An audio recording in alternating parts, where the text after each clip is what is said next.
असुरराज, हमार भाग्य इतना खराब कैसे हो सकेला? सदैव सफलता के इतना निकट पहुँच के भी हम सफलता के प्राप्त काहे नहीं की कर सकत? हम प्रबल खातिर इतना सफल योजना बनैले रही जैसे ओके ओकर प्रेम भी मिल जाइत और हमके विजय प्राप्त हो जाइत, किंतु वो अदृश्य होके हमार समस्त प्रयास के निष्क्रिय बना देलस।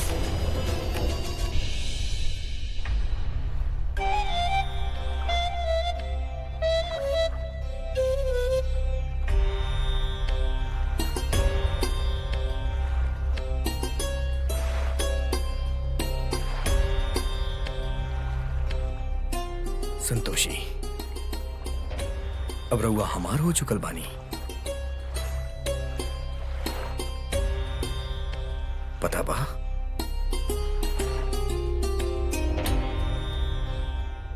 अभी पूरा ब्रह्मांड में हमार संतोषी के हमरा से केहू ना छीन सकत, केहू ना।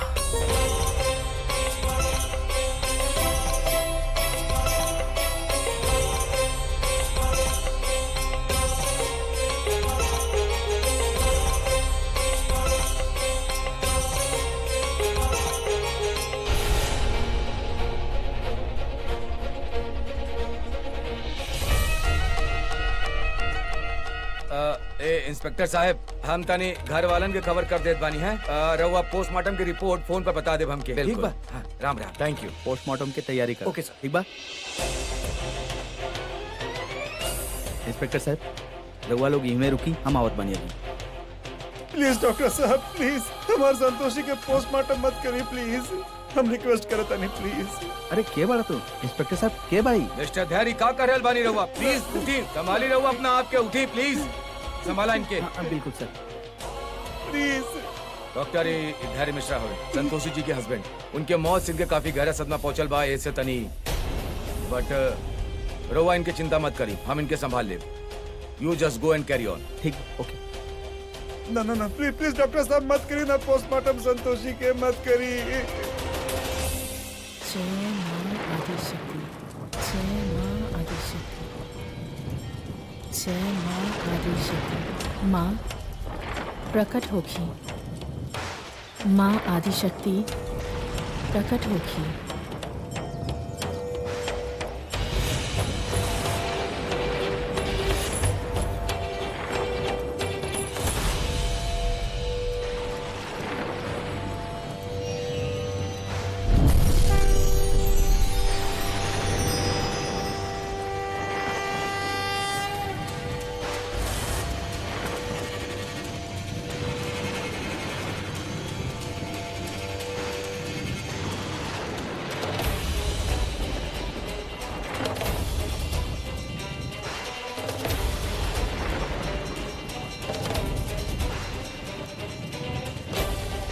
प्रणाम माता।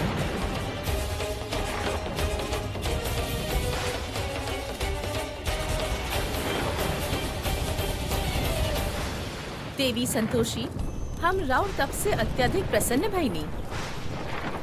राउर तप समस्त देवी देवता खातिर एगो आदर्श बा, काहे कि रउआ आपन एगो भक्त खातिर इतना कठोर तपस्या कईनी।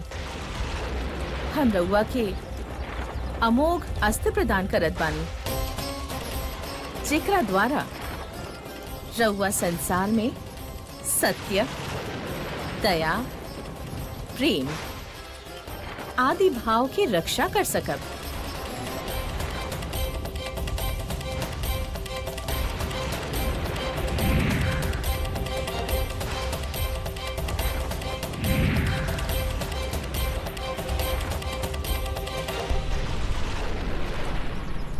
राउर बहुत बहुत धन्यवाद माँ। विजयी भव।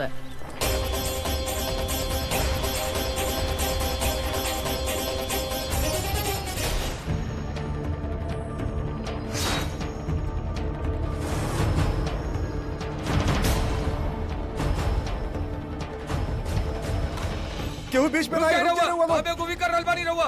रउआ हमारे संतोषी के पोस्टमार्टम करब? मिस्टर धैर्य का बेवकूफी करल बनी रहुआ। कोनो बेवकूफी नहीं करा था हम। तो वो समझ में नहीं आवत। हटाई चाकू, चाकू हटाई प्लीज। ए पकड़ा इनके। केहू आगे नहीं, हम कदर ने केहू आगे नहीं, वरना हम मार डालब अपने आपके। ठीक बा, हम खुद के मार डालब, फिर हमार और संतोषी के दोनों के पोस्टमार्टम करब रहुआ। ठीक बा, ठीक बा, ठीक बा। कूल, केहू कुछ ना करी। देखिए हमारी बात समझने की कोशिश ना करी। समझे हम राहुल बात, रहुआ कहे नहीं कि समझे हमारी बात। तब से कहता नहीं, संतोषी मरल नहीं की। हमके पूरा भरोसा बा संतोषी माँ पर। ओके कुछ नहीं के भेज बा। अब हमके शीघ्र ही संतोषी के मृत शरीर के स्थिति ज्ञात करे के बा।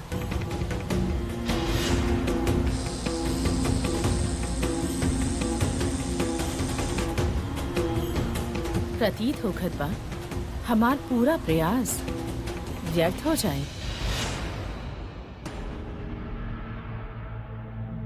केहू कुछ ना करी। केहू रहुआ जैसन करल बानी वैसे ने होकी। देखी डेड बॉडी के पोस्टमार्टम नहीं होके के ना करब हमनी। प्लीज रुक जाई रहुआ। देवी पौलमी, देवी संतोषी वो देवी आदि शक्ति के आवाहन करके उनका से शक्ति प्राप्त कर लेले बाड़ी और अब असुर लोग के विनाश करे खातिर तत्पर बाड़ी। देवी संतोषी आदि शक्ति से शक्ति प्राप्त कर ले बाड़ी। अब कहो कि पुत्री का भइल पुत्री, तोहार मुख पर चिंता के तनिक भी भाव नहीं के दिख रहल। असुरराज, रउआ व्याकुल मत होखी, काहे कि महादेव हमके अभयदान देले बाड़े। देवी संतोषी कितना भी शक्तिशाली काहे न होखस, उ महादेव के टाल नहीं खी सकत। किंतु एगो बात चिंता करे वाला बा। प्रबल पर संकट बढ़ रहल बा। यदि उ हमार बात ना मनलस त उ नष्ट हो सकेला। ओके हमनी के समझावे के होखी कि संतोषी के आत्मा के वापस करे के पश्चात भी विजय हमनी के होखी, काहे कि धरती लोक पर संतोषी के देह नष्ट होकर ही वाला बा। किंतु ये सब बतावे खातिर ओकर मिलल आवश्यक बा। हम प्रबल के ढूंढे खातिर आपन एगो गुप्तचर भेजले बानी। आशा बा कि वो जल्दी ही मिल जाए। महाराज, का भइल, कुछ पता चलल प्रबल के? महाराज अति विशेष सूत्र से ज्ञात भइल बा। असुर युवराज यक्षलोक में शरण लेले बाड़े।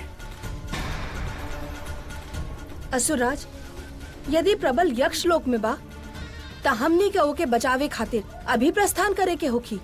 हाँ पुत्री, एकरा अलावा और कोनो विकल्प नहीं खे। त चली। देखिए मिस्टर धैर्य, आज ना त काल रहुआ की बात माने के पड़ी कि राव और बीबी ए दुनिया में अब नहीं खी। शी इज नो मोर, मर चुकल बाड़ी हूँ। ना, अरे इतना हम समझाओ तनी रहुआ लोग के कि हमार संतोषी के कुछ नहीं के भाई। हमार संतोषी माँ पूरा भरोसा बा हमके उन पर कि वापस जिंदा होगी। ब्रह्मदेव, असुर सब हमरा साथे और हमार भक्तन के साथे छल कैले बा। एकरा पश्चात रउआ हमके असुर लोक के नाश करे की अनुमति काहे नहीं दे रहल?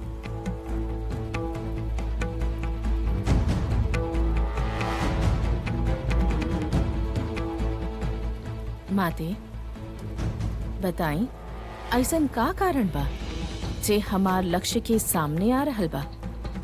देवी संतोषी, असुर लोक के विनाश स्वयं महादेव टल्ले बाड़े। काहे कि महादेव देवी पौलमी के और असुर राज के क्षमा प्रदान कैले बाड़े। महादेव के क्षमा उनके महादेव के क्रोध से बचा सकेला, किंतु हमार क्रोध के सामना उनके करे के पड़ी। काहे कि प्रश्न हमार भक्त के प्राण के बा। देखिए रउआ जौन चमत्कार के बात करल बानी उ सिर्फ किताब और कहानी में अच्छा बा। हकीकत के दुनिया में अगर कोनो वास्ता नहीं, कोनो लेना देना नहीं, रउआ समझे की कोशिश करी प्लीज। ब्रह्मदेव, सबसे बड़ अपराध तो युवराज कैले बाड़े। यही से हम उनके दंड देवे जा रहल बानी।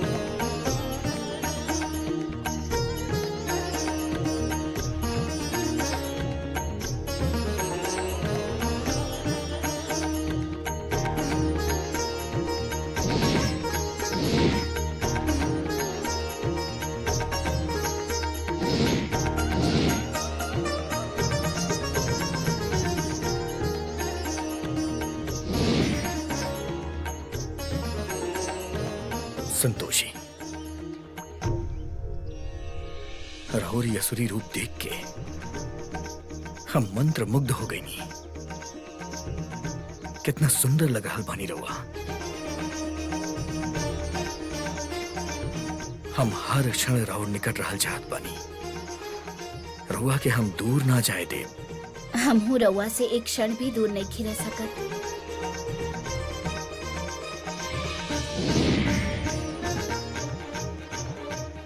संतोषी, ई यक्षलोक के फल हा। रहुआ एकरा ग्रहण करी।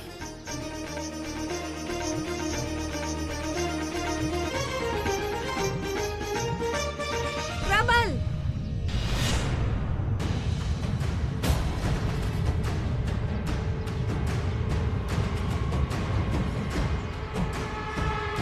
संतोषी, हमनी के प्रेम के शत्रु हमनी के यह स्थान ढूंढ ले बाड़े। हमनी के यहां से चले के होखी प्रिय।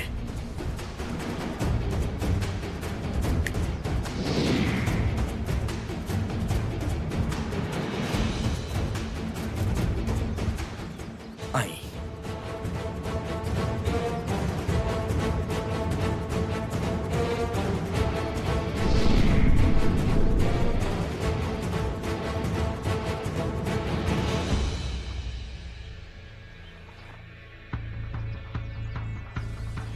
प्रबल,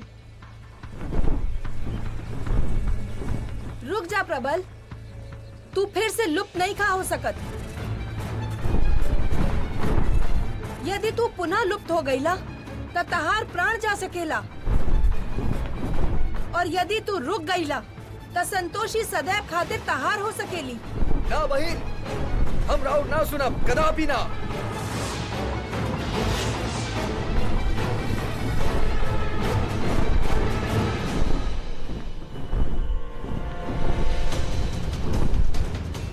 पुत्री अब का करी?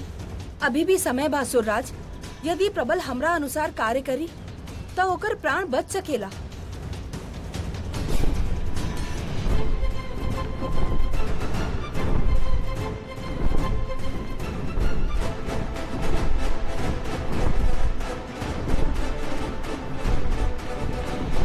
संतोषी, अब हमने पुनः अदृश्य होगा।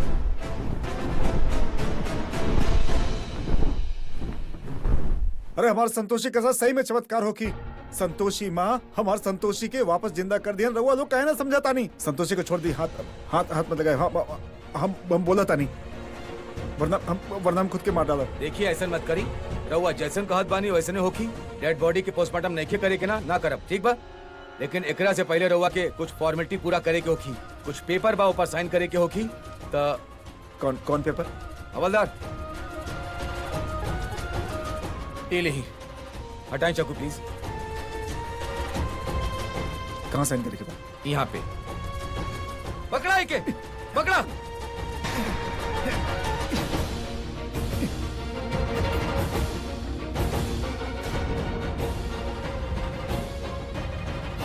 हमारे संतोषी के हाथ मत लगाइया।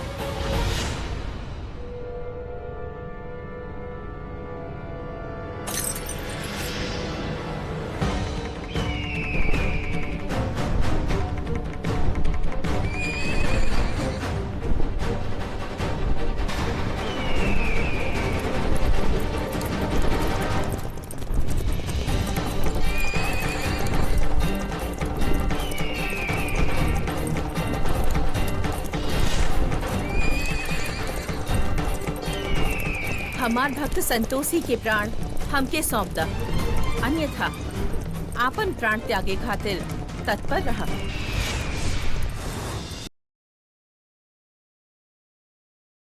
Dead body?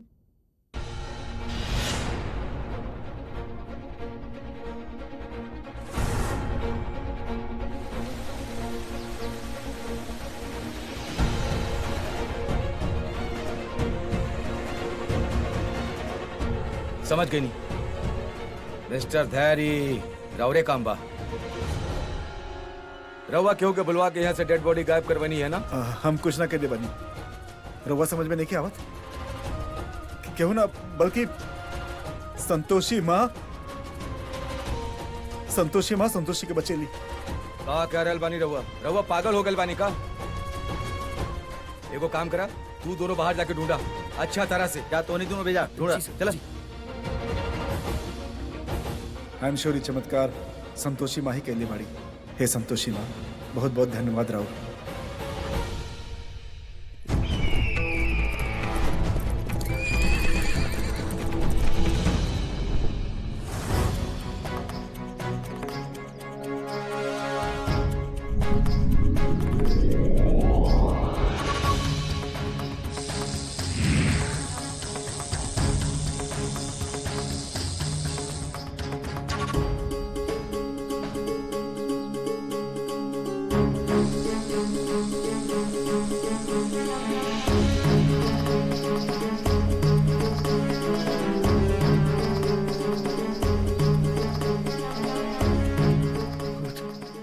भूत भूत भूत भूत।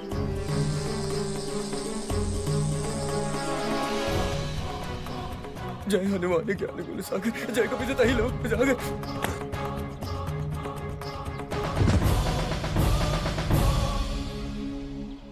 युवराज प्रबल, हट मत करा और हमार भक्त के आत्मा के छोड़ द।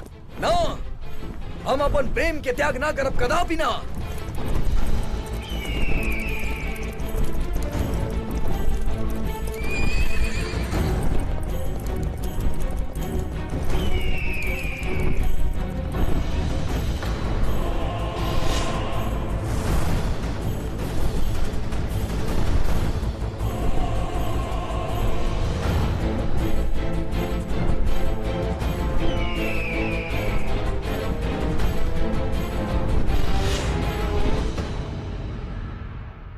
मिस्टर धैर्य, हम अभी रवा से कह रहल बानी, सीधे सीधे बता दी रवा की डेड बॉडी कहाँ छुपोले बानी और एक काम में और मदद के करल बा। हम कुछ ना कहले बानी, बल्कि संतोषी माँ संतोषी के देखे गए बानी। रउआ लोग हमार बात ना सुनाता रहनी, रउआ लोग कहता समझ में नहीं के आवत रहे ना। अरे संतोषी माँ खुद संतोषी के बच्चे ले बाड़ी। का बकवास कर रहल बानी रवा? पागल हो गल बानी का? कांस्टेबल, वो दोनों यहीं रह के इन पे नजर रखा और ध्यान रहे कहीं जाए मत पावस। हम बाहर देख के आवत बानी।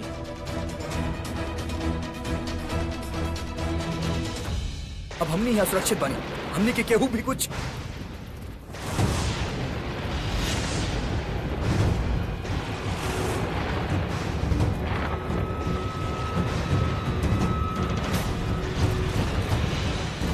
असत्य और छल हमरा से कबो नहीं के छुप सकत युवराज।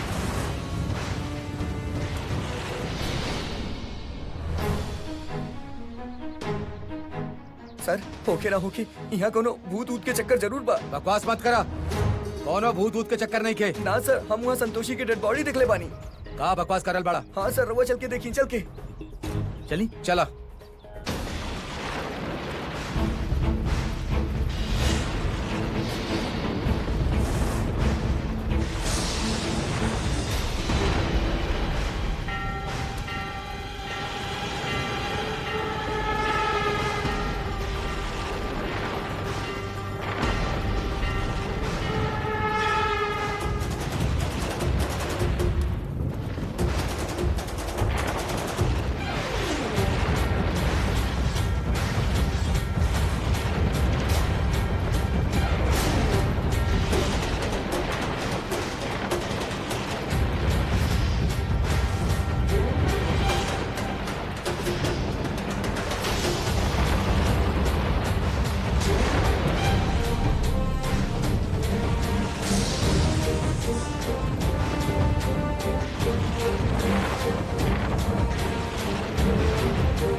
युवराज प्रबल, तू ई जघन्य अपराध कैले बाड़ा।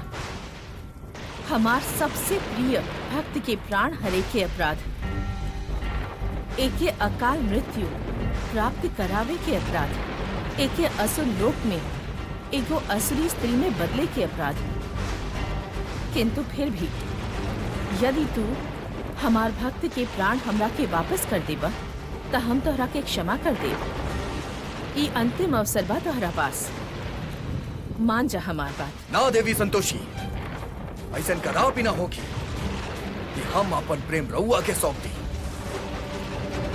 हम रउआ के बता देवल चाहत बानी कि हम और संतोषी एक दूसरे से अत्यधिक प्रेम करेनी और दूगो प्रेम करे वाला के अलग कइल न्याय संगत ना है।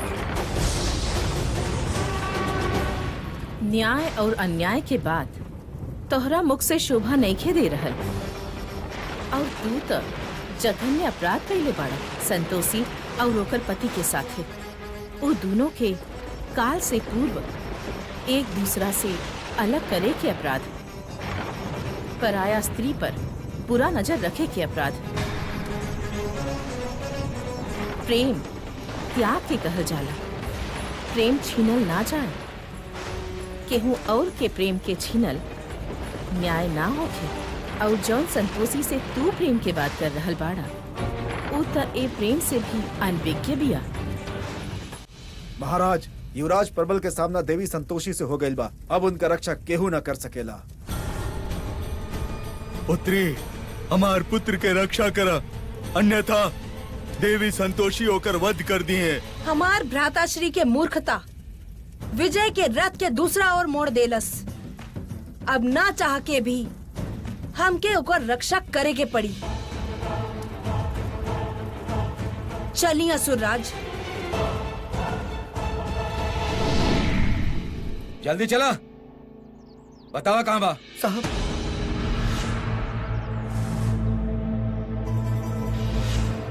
साहब बॉडी अभी यहीं रहे। ये रहल तो गाइल कहाँ? पता न कहाँ चल गई। झूठ बोले के अंजाम जानत पड़ा।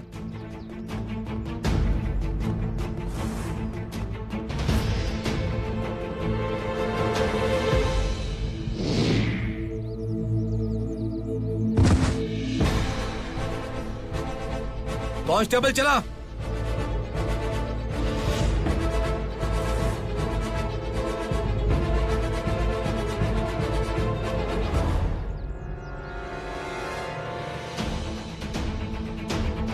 हवलदार। हाँ सर। आगे देखा। जी सर।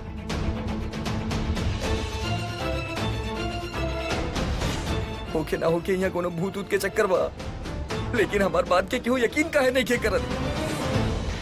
युवराज, हम तोहके अंतिम चेतावनी दे रहल बानी, संतोषी की आत्मा के मुक्त कर दा, अन्यथा उचित ना होगी। हम तोहार अपराध के ऐसा दंड देव कि पूरा असुर साम्राज्य ध्वस्त हो जाई। हाँ तो कर दी ध्वस्त असुर साम्राज्य के। काहे कि हमार प्रेम असुर साम्राज्य से नहीं खे। हमार प्रेम हमार संतोषी से बा। हमार संतोषी के हमरा से केहू नहीं के छीन सकत। चाहिए रउआ के जे करे के बा कर ली। ई प्रबल अब हार नहीं के माने वाला। यदि ऐसन बा तो युद्ध खातिर तैयार हो जा। हाँ, तैयार बानी हम युद्ध खातिर। रउआ तक हमरा प्रेम खातिर हमार समक्ष काल भी आ जाए ना, तब वो हम अपन संतोषी हमों के ना दे।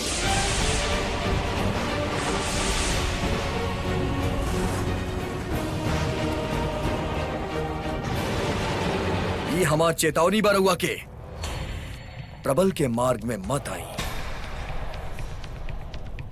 काहे कि प्रेम के उन्माद अत्यंत भयातुक होखेला। जे भी मार्ग में आवेला बह जाला। यदि रउआ हमार मार्ग में आईनी ना तो हम रउआ के भी समाप्त कर देव देवी संतोषी।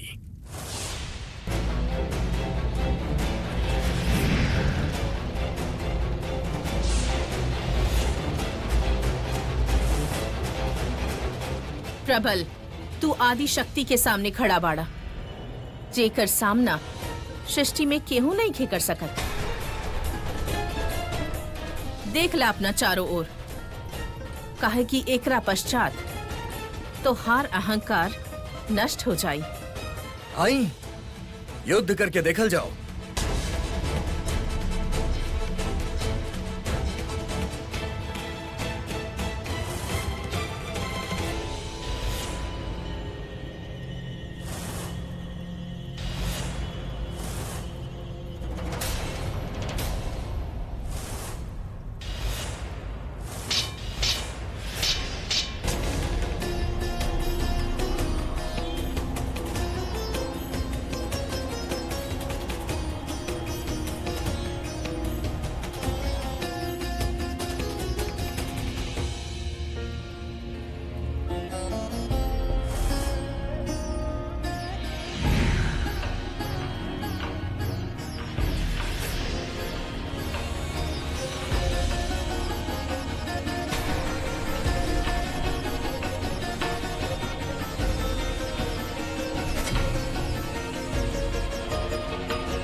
प्रतीत होत बा देवी संतोषी युद्ध आरंभ कर देले बाड़ी।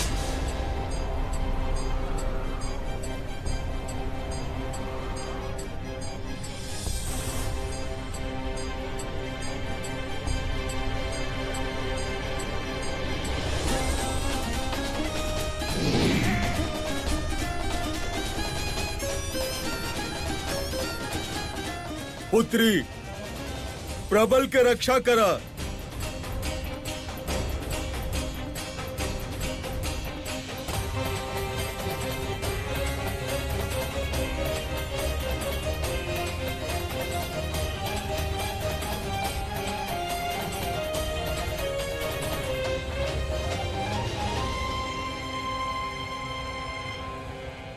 असुरराज, ए समय परिस्थिति इतना विकट हो गई बा कि सहायता के बारे में ना सोच के हमनी के बुद्धि से काम लेवे के चाहिए। प्रबल, तू मूर्खता मत करा। देवी संतोषी के उनकर भक्त के प्राण सौंप दा। प्राण के का बात कर रहल बानी रहुआ? हमार प्राण संतोषी में बा। यदि हम संतोषी के प्राण इनकरा के दे दे तो हमार प्राण के का हुई? कदापि ना देव हम, कदापि ना देव हम।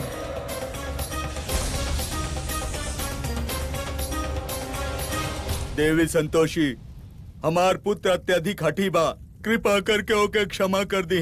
हम रउआ के और राउर पुत्र के कई अवसर देनी, किंतु रउआ हमार एक को ना सुननी और कारागार से छुटला के पश्चात भी हमार भक्त के प्राण सौंपे के बजाय रउआ हमके धोखा देनी। हमरे से ना, ब्रह्मदेव के साथ भी रउआ छल गई नहीं। रउआ हमरा से क्षमादान कौन अधिकार से मांग रहल बानी असुरराज?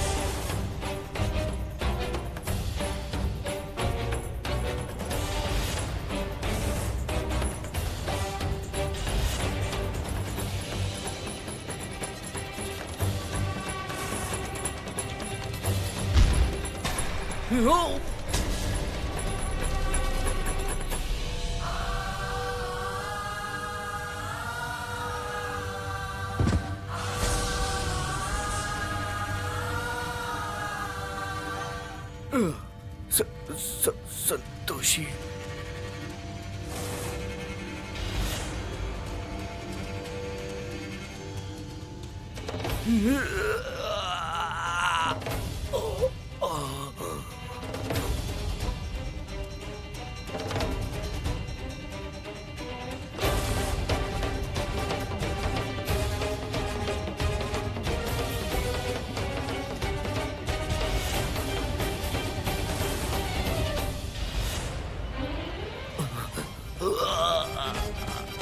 संतोषी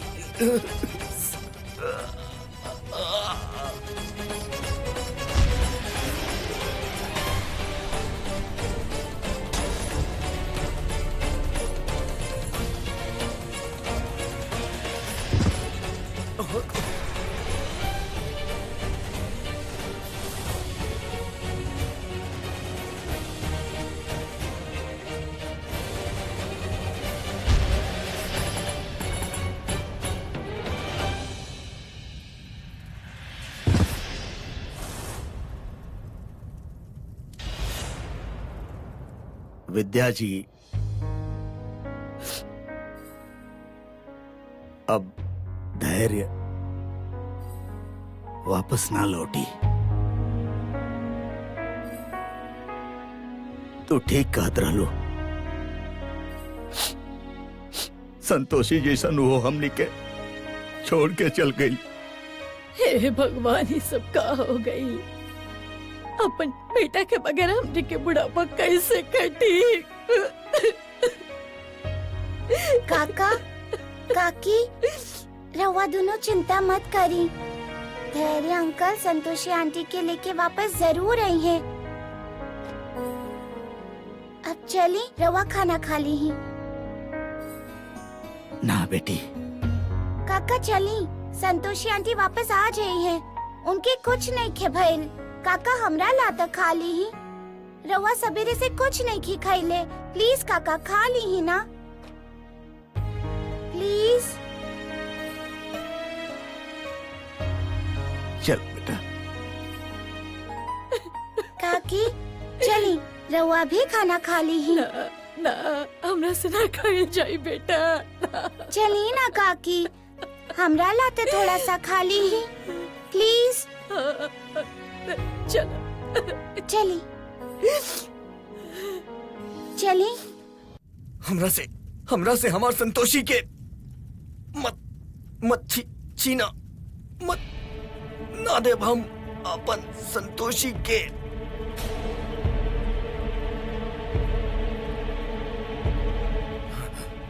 का भइल? 100 हाथी के बल रखे वाला प्रबल, जेकरा बल पर तू आदि शक्ति के चुनौती देत रहला, कहा गईल तोहार पराक्रम?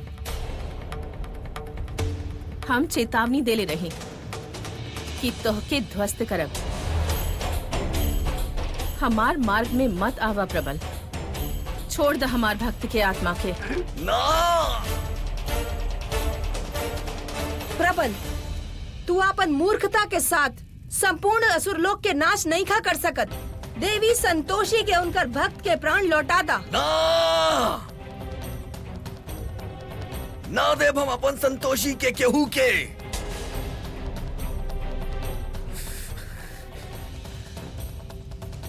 यदि संतोषी प्रबल के ना भाई, तब केहू और के भी ना होके दे प्रबल।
प्रबल, हमार पुत्र काहे हट करत बाड़ा? पुत्री पौलमी के बात मान काहे नहीं खले? यदि ऐसे में तू उचित निर्णय ना लेला तो हर जीवन समाप्त हो जाई। असुरराज, प्रबल आपन करनी के फल भोग रहल बा, ओकरा खातिर रउआ दुखी मत होखी।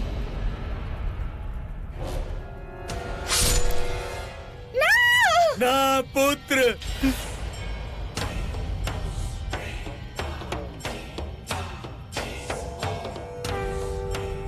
संतोषी।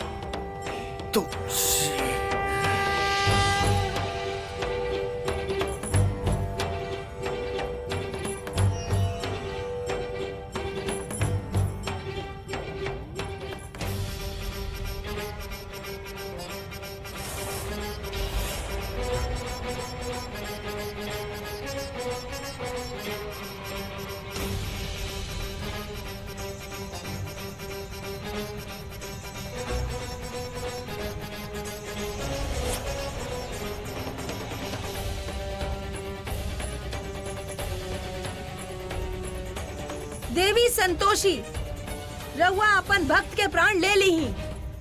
देवी पौलमी, रउआ हमार भक्त की आत्मा के एगो नया काया में डाल देले बानी, और अब ए आत्मा के पावे खातिर हमके ए काया के नष्ट करे के पड़ी, और एगो निर्दोष के हत्या हम नहीं कर सकत। देवी, ये तो बहुते बड़ धर्म संकट उत्पन्न हो गई बा। इस समस्या से निकलल असंभव प्रतीत हो रहल बा।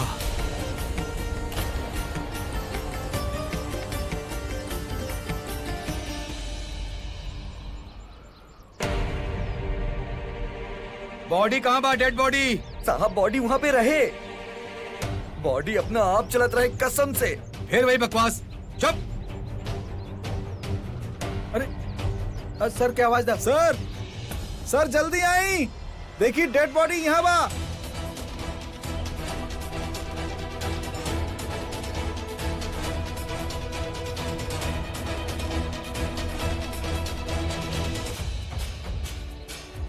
Oh my God.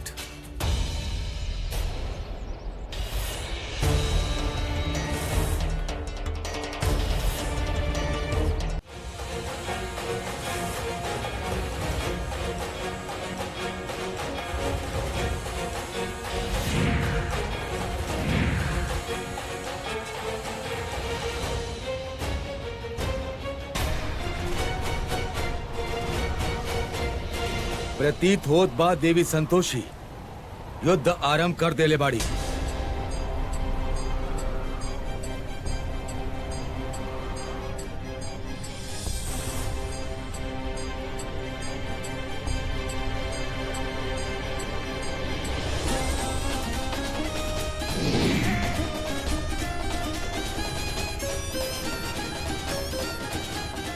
पुत्री प्रबल के रक्षा करा।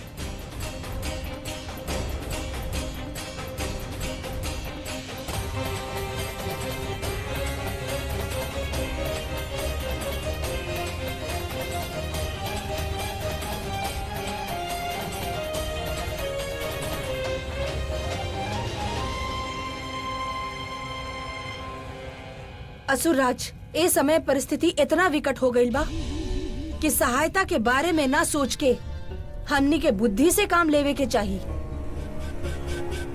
प्रबल, तू मूर्खता मत करा। देवी संतोषी के उनकर भक्त के प्राण सौंप दा। प्राण के का बात कर रहल बानी रहुआ? हमार प्राण संतोषी में बा। यदि हम संतोषी के प्राण इनकरा के दे दे तो हमार प्राण के का हुई? कदापि ना देव हम, कदापि ना देव हम।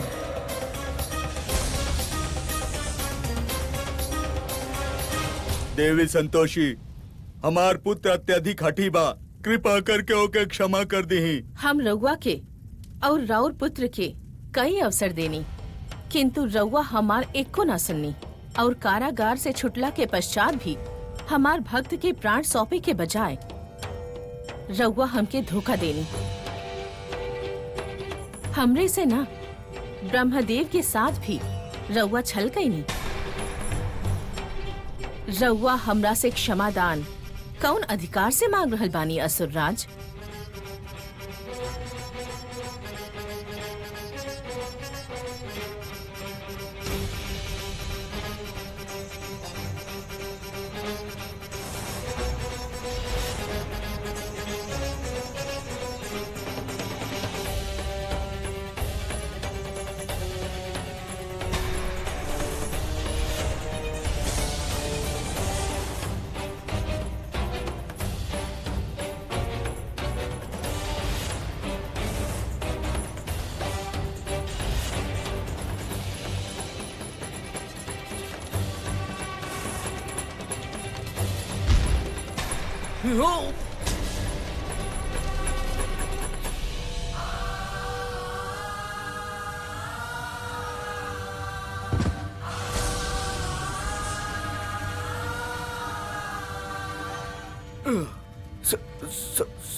संतोषी, संतोषी,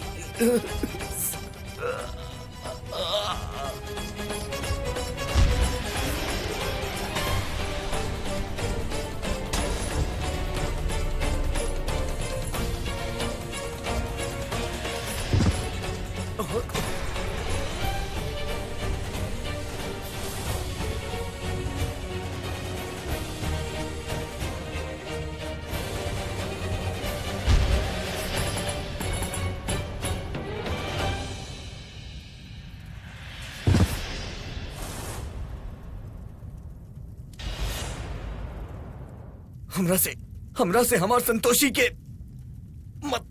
मत छीना, मत ना देव हम अपन संतोषी के।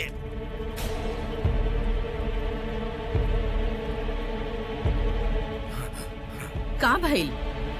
100 हाथी के बल रखे वाला प्रबल, जेकरा बल पर तू आदि शक्ति के चुनौती देत रहला, कहा गईल तोहार पराक्रम? हम चेतावनी देले रही कि तोहके ध्वस्त करब। हमार मार्ग में मत आवा प्रबल, छोड़ द हमार भक्त के आत्मा के। ना प्रबल, तू अपन मूर्खता के साथ संपूर्ण असुरलोक के नाश नहीं खा कर सकत। देवी संतोषी के उनकर भक्त के प्राण लौटा दा। ना देव हम अपन संतोषी के केहू के।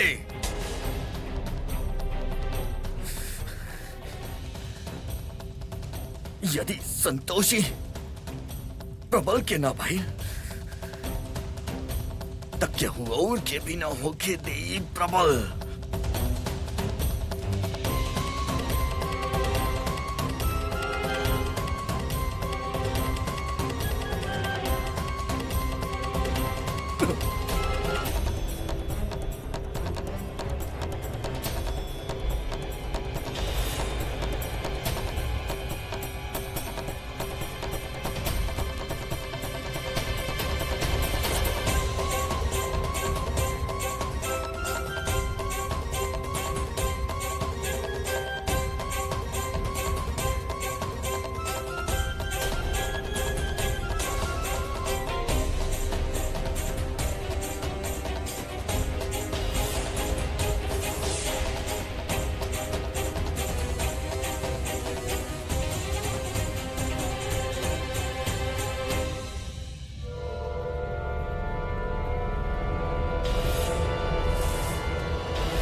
प्रबल, हमार पुत्र काहे हट करत बाड़ा? पुत्री पौलमी के बात मान काहे नहीं खले? यदि ऐसे में तू उचित निर्णय ना लेला तो तुहार जीवन समाप्त हो जाई। असुरराज, प्रबल आपन करनी के फल भोग रहल बा, ओकरा खातिर रउआ दुखी मत होखी।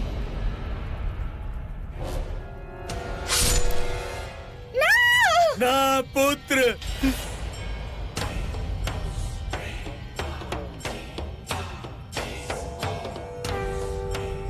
संतोषी।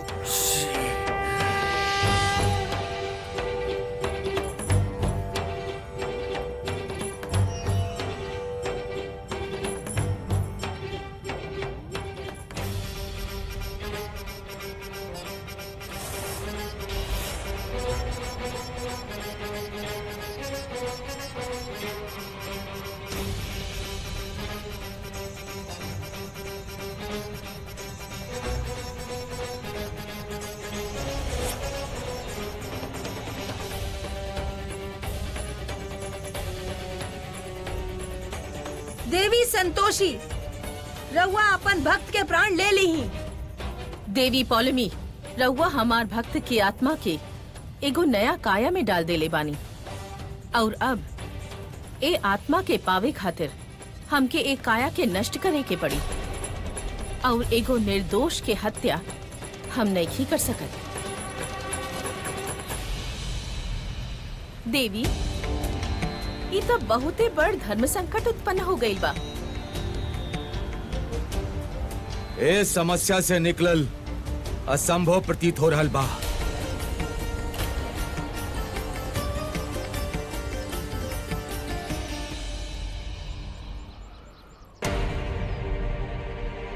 बॉडी कहाँ बा? Dead body. साहब बॉडी वहाँ पे रहे, बॉडी अपना आप चलत रहे कसम से। फिर वही बकवास, चुप।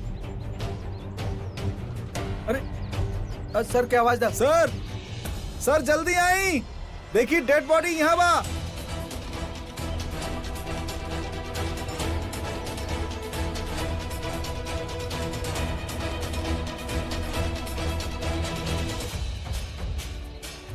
Oh my God.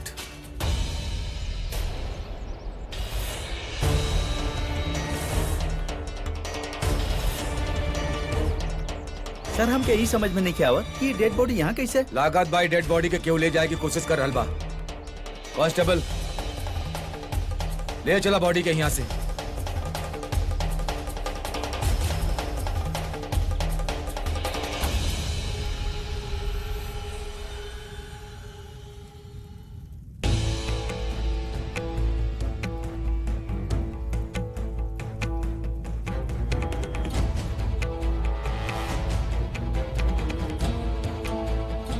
ज्ञात नहीं के हो रहल, अभी असुरी स्त्री के वध के करी।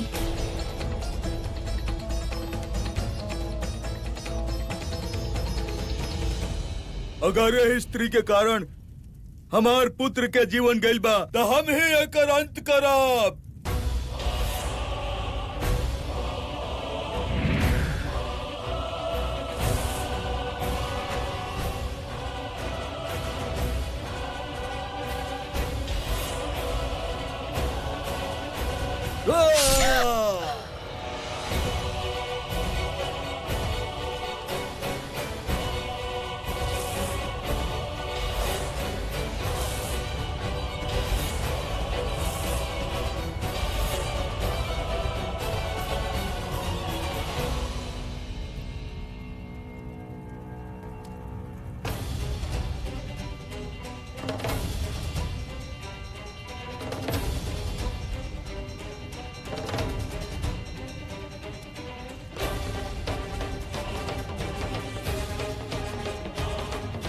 देवी संतोषी, ए आत्मा के संतोषी के देह में तत्काल स्थानांतरण करवा दी। गौ माता,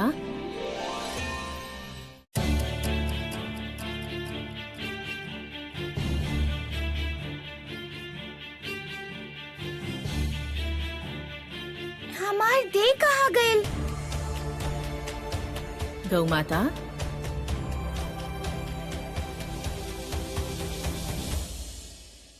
गौ माता,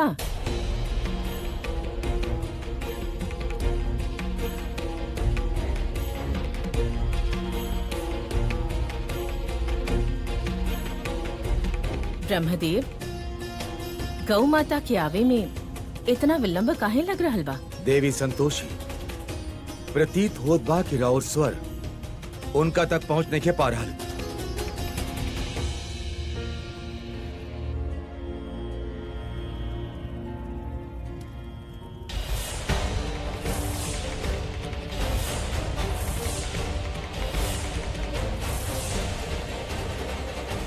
नारायण नारायण, किंतु देवलोक में ऐसा अनर्थ कैसे हो सकेला? कैसे? गौ माता के देह के नष्ट कर सकेला? चलिए हमने चल के देखल जाओ।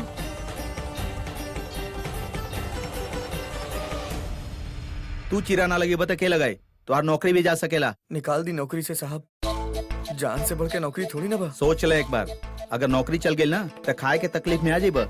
जे सोचे के रहे वो सोच लेनी। इंस्पेक्टर साहब हमार बात मानी, संतोषी मरल नहीं की। रहुआ लोग बात काहे नहीं की समझत। फिलहाल इनका की कोनो खाली कमरा में बंद कर दा। पोस्टमार्टम हुकते हम इनके थाने ले जाए। हे संतोषी माँ, हम समझौता नहीं। चला। सुनी इंस्पेक्टर साहब चला। प्लीज, संतोषी माँ, चला। जय संतोषी माँ। चल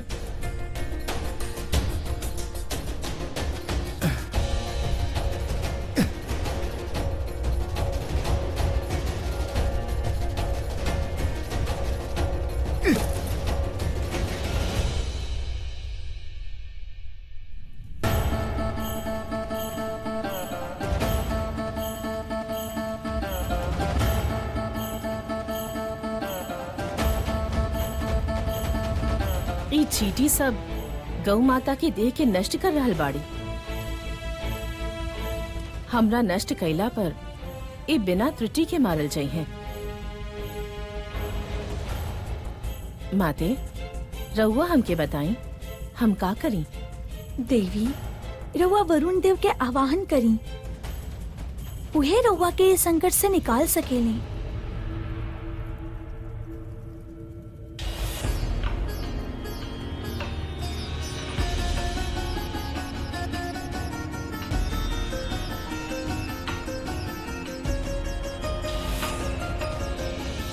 और तू यहाँ का कर रहा बड़ा? तू क्या डेड बॉडी के छोड़ के यहाँ गेला? डॉक्टर साहब, हम भूत के लाश पर चीरा ना लगाई। देखा, भूत वूत कुछ ना होखेला। अगर तू चीरा ना लगौला ना तो तुहार नौकरी भी जा सकेला। अगर तू एकर बॉडी के चीरा लगेला ना तो तुहार प्रमोशन भी करवा देब हम। ठीक बा डॉक्टर साहब, हम चीरा लगाई। ठीक बा, चल। संतोषी माँ, हमार संतोषी की रक्षा करिए, वरना ये दीवार पर सर पटक पटक के हम अपन जान दे दे।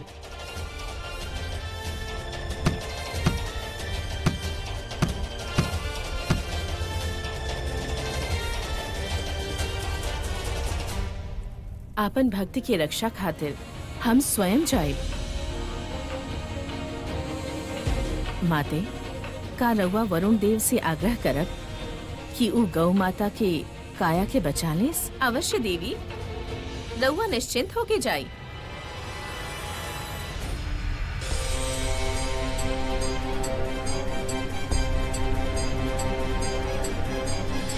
सभी देव के वरुण देव के प्रणाम।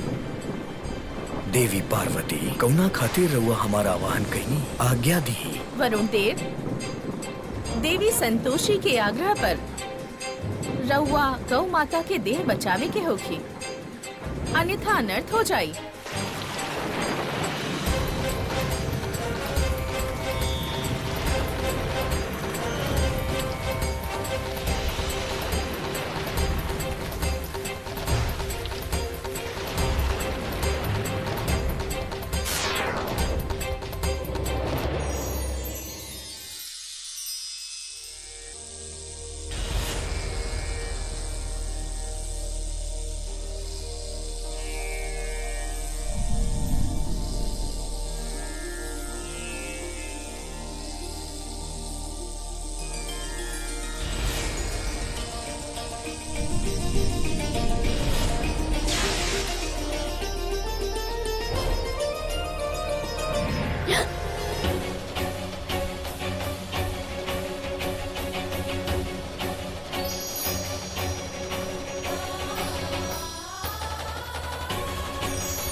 नमस्ते।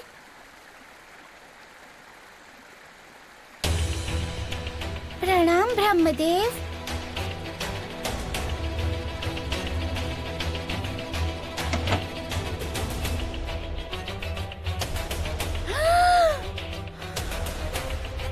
इनके तो देख के लगता नहीं है कि इनका मौत भइल रहे। जल्दी से जा, नर्स के बोला ऑक्सीजन लेके आवे फटाफट। ओके सर।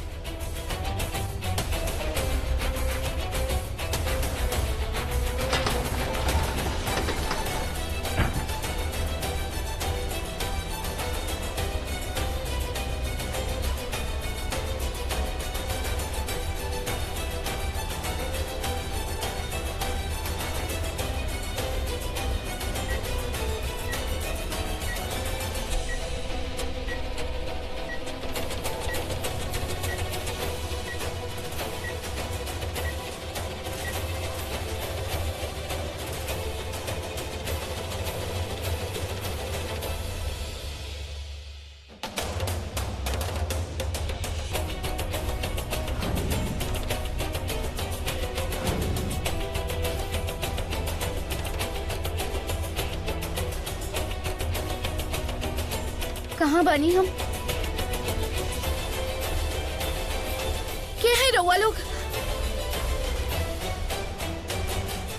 हम यहाँ का करत बानी?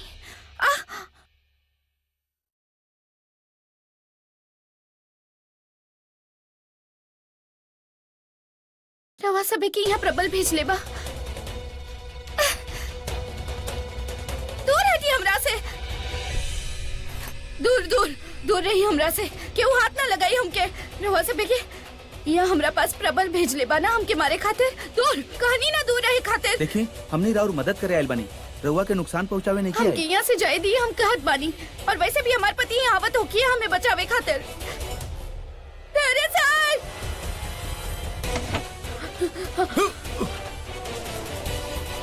हम कहानी दूर रही हमरा से। डॉक्टर साहब ही संतोषी जी रवा रवा जिंदा बानी। रवा सभी के प्रबल भेज ले बा। हमके पता बा हमके मारे खातिर भेज ले बा। राउर गलत फहमी बा। हम रवा के तकलीफ देवे ना, बल्कि राउर मदद करे आइल बानी। इनफैक्ट राउर हस्बैंड भी हमनी के साथे बाड़े। झूठ झूठ कहत बानी रवा। अगर वो यहाँ बाड़न हमके दिख काहे नहीं खन रहल। बुलाई उनका के, कहाँ बाड़े वो? हवलदार, मिस्टर धैर्य के जाके लेके आवा जल्दी। डॉक्टर साहब, हमके ताई देख के बड़ा हैरत हो रहा बा। इंस्पेक्टर साहब, ये मर के जिंदा निकिन भाई, ये डीप कोमा में चल गेल रहली। साइंस में ऐसा कबो कबो हो जाला। संतोषी जी, राहुल पति के प्यार और विश्वास की वजह से रवा दोबारा जिंदा भइल बानी। और हम अपन पूरा लाइफ में ऐसा प्यार और विश्वास आज तक नहीं दिखले। एकर मतलब हमें दुनिया से जा चुकल रही।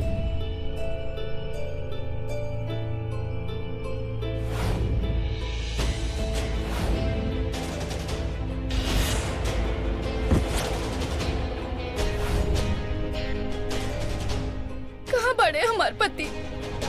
संतोषी,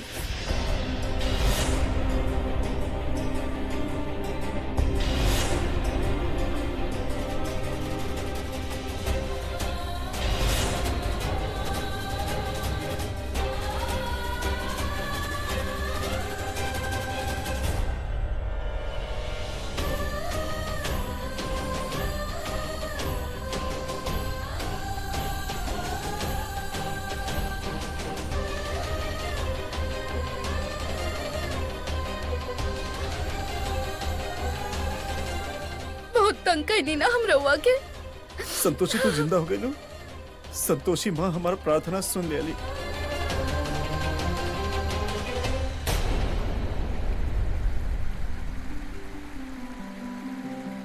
संतोषी माता के जय, संतोषी माता के जय, संतोषी माता के जय। रउआ सभी के बहुत बहुत धन्यवाद। रउआ सभी के सहयोग से ई सिद्ध हो गई कि सत्य अकाट्य बा।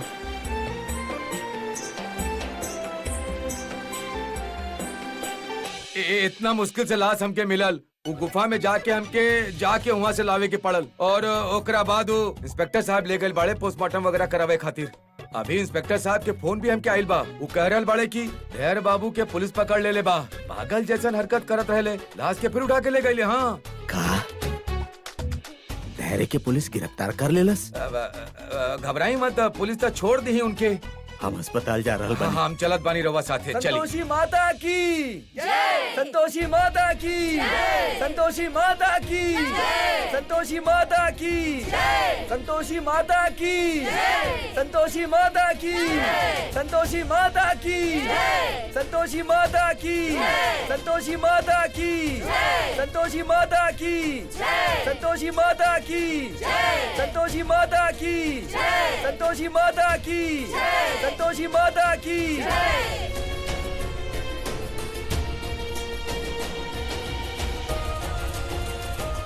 हमार बच्चा तो घरे आ गई। हमार धैर्य के पुकार संतोषी माँ सुन ले ली। हे माँ, हमार बच्ची आ गई तू, आ गई तू।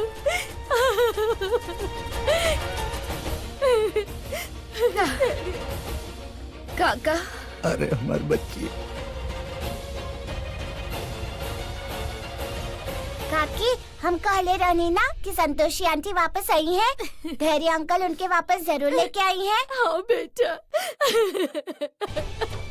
हमार बच्चा लोग आ गईले, हमार बच्चा लोग आ गईले। बेटी, ये त्योहार और धैर्य के विश्वास के जीत बा। बाकी ऐसा चमत्कार ये हम कबो नहीं देख ले, कबो सोच ले भी नहीं की। संतोषी माता राउर लाख लाख शुक्र बा। संतोषी बिटिया, तू ए घर के जान बाड़ू, बल्कि ये घर के ही ना, संतोषी माँ के भी खास बाड़ू बेटा। यही से तो इतना बड़ अनर्थ होके से बचैनी। ये हमार भक्ति की वजह से हम यहाँ नहीं खी दादी। आज अगर हम रउआ सभी के सामने बानी, धैर्य सर के वजह से, उनकर विश्वास की वजह से, ई ना होते तो हम यहाँ ना खड़ा होती रउआ लोग के पास।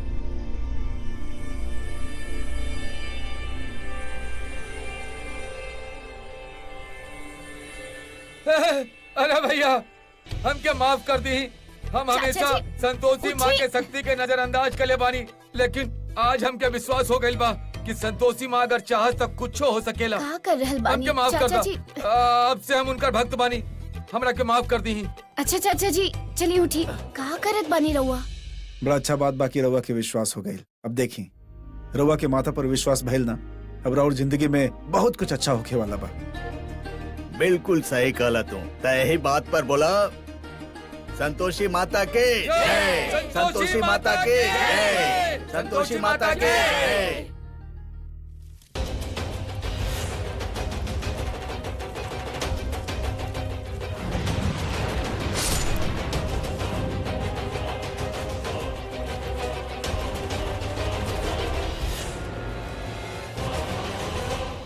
असुरराज, कब तक ऐसे प्रबल के बारे में स्मरण करके दुखी होकर रहब? पुत्री, आज तोहरा कारण हम पुत्रहीन हो गई नी। तोहार अहंकार के वेदी पर हमार पुत्र बलि चढ़ गए। बाकी अब और ना। असुरराज, प्रबल स्वयं अपन मृत्यु के मार्ग चुनले रहल और ओकरा खातिर रउआ हमके दोष दे रहल बानी? ना पुत्री, हम तो के दोष नहीं दे रहल, किंतु ई सत्य बा कि तू इंद्रलोक के इंद्राणी बाड़ू और तुहार निजी स्वार्थ खातिर हम असुर लोक के दाव पर ना लगा सकेनी, कदापि ना।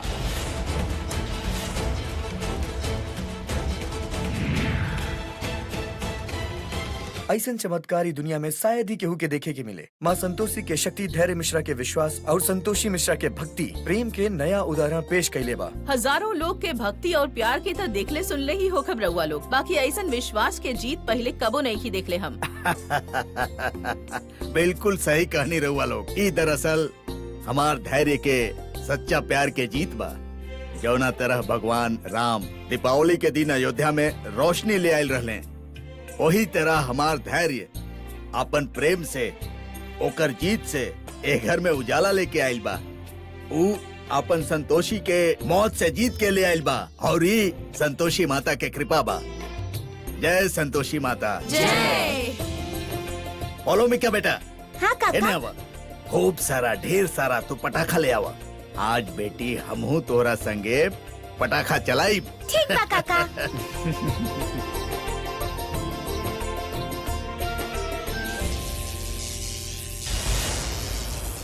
नारायण नारायण। प्रणाम देवी पौलमी। देवी पौलमी, हमके अपन गुप्त सूत्र से ही ज्ञात भइल बा कि रउआ के असुर लोक से निष्कासित कर दिया गईल। अर्थात अब रउआ माता संतोषी के विरुद्ध कोनो षड्यंत्र न रच पाई, काहे कि राउर साथ देवे वाला राउर साथी पुनः असुर लोक चल गईल बा। देवर्षि नारद, हमके केहू के सहयोग की आवश्यकता नहीं खे। हम देवी पौलमी इतना क्षमता रखेनी कि देवी संतोषी के अकेले ही परास्त कर सकेनी। नारायण नारायण। भविष्य के तो हमके ज्ञात नहीं खे देवी पौलमी, किंतु वर्तमान में जौना प्रकार माता संतोषी अपन भक्त पुत्री संतोषी के पुनः जीवित कर देली, तो से तो एक बात सिद्ध होखेला कि रउआ आवेश, घृणा, छल, लोभ, मोह, माया से माता संतोषी पर विजय प्राप्त ना कर सकेनी। एगो मानव भक्ति के साथ है इतना शक्तिशाली ना हो सकेला। हम ई संतोषी रूपी मानव के ना छोड़ब।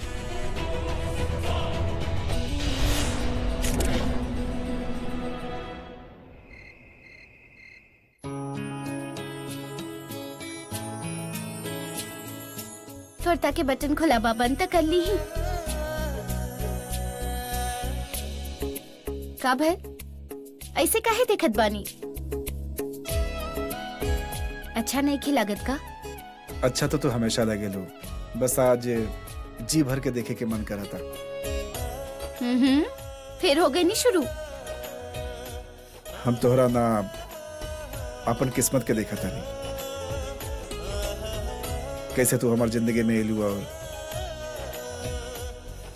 हमार पूरा जिंदगी बदल दे लो। बदलल तो बहुते कुछ बा, राउर जिंदगी में भी और हमार जिंदगी में भी। हमें अभी अच्छा से याद बा हमने कैसे पहला बार मिलल रही। जी बाल भारती स्कूल के ने पढ़ी, बता सके नहीं? हम रवा के कबो बताई नहीं ना, लेकिन याद बा रवा पहला मुलाकात में कितना जोर से थप्पड़ मर ले रही हमरा के। कितना ज्यादा चोट लागल रहे हमके। हम सोच ले रही ऐसे नकड़ू इंसान हमके जिंदगी में दोबारा कबो मत दिखे। वैसे हम भी कभी ना सोच ले रहनी कि तोहरा जैसन लड़की हमार लाइफ पार्टनर बनी। याद बा जब हम तोहार मांग में सिंदूर भर ले रहनी था, उस समय हम सिर्फ तोहरा से नफरत करत रहनी। सुहाग रात के सपना देखा ताड़ू ना? अरे तोहरा के छुअल भी हमरा खातिर पाप बा। वो तो संतोषी माँ के आशीर्वाद रहे कि हमरा और नफरत के प्यार में बदल सकनी। संतोषी माँ के आशीर्वाद ना हो कितना तो हम इतना हिम्मत कबो ना झूठा पाईती। वैसे रवा पता बा, अगर मुश्किल में इंसान संतोष रखे ना तो खुशी ढूंढिए लेला।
संतोषी माता के जय। संतोषी माता के जय। संतोषी माता के जय। संतोषी माता के जय। संतोषी माता के जय। माता संतोषी के जय होके, माता संतोषी के जय होके, माता संतोषी के जय होके। संतोषी माता के जय। संतोषी माता के जय।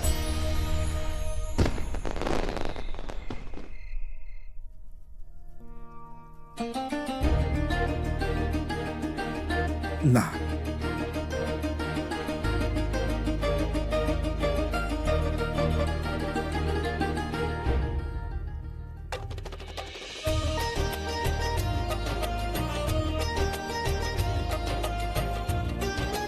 संतोषी तू हमार लाइफ की कंप्लीट कर दे लो। अगर तू हमारी जिंदगी में ना आई तू तब जियल का होखेला शायद हम समझ ना पाई थी। हाँ संतोषी बेटी, संतोष के परिभाषा का हो खेला, ओकर महत्वता का हो खेला, ये हमने में से केहू के ना मालूम रहे। बाकी तू आके सिखा देलू कि दुख में भी सुखी कैसे रहल जा सकेला। समधन जी, यही से तो हम कहिला हमार संतोषिया लाखों में गोविया। बिल्कुल। अब बस खाली हमारी तारीफ कल मन करी ई पटाखा के जगह ना तो हम ही फुट जाए अभी। अच्छा चला ठीक बा। पटाखा से याद आयल, पॉलिम का लाओ फुलझड़ी दा।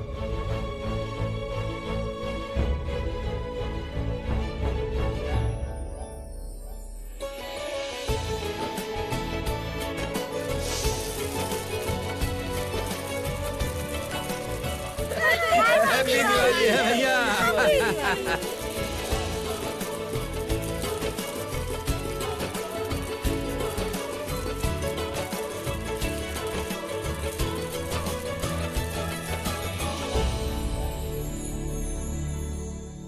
देवी संतोषी, आपन भक्त के रक्षा करके आराध्य होखे के दायित्व जौन रउआ निभैले बानी, ऊ प्रशंसनीय बा।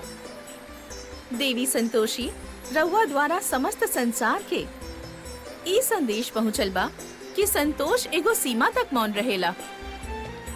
जब असत्य के पराकाष्ठा बढ़ जाला त उहो शस्त्र उठा लेला। प्रणाम माते। माते, हमार मन में एगो प्रश्न उत्पन्न हो रहल बा।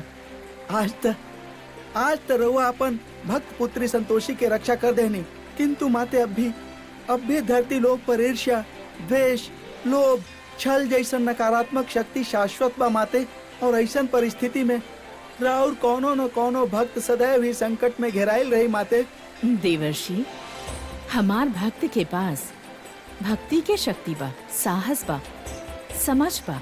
ई तीनों गुण के साथे जे ई पथ पर चली उ बड़ से बड़ चुनौती के सामना कर पाई। माता संतोषी के जय होखे, माता संतोषी के जय होखे, माता संतोषी के जय होखे।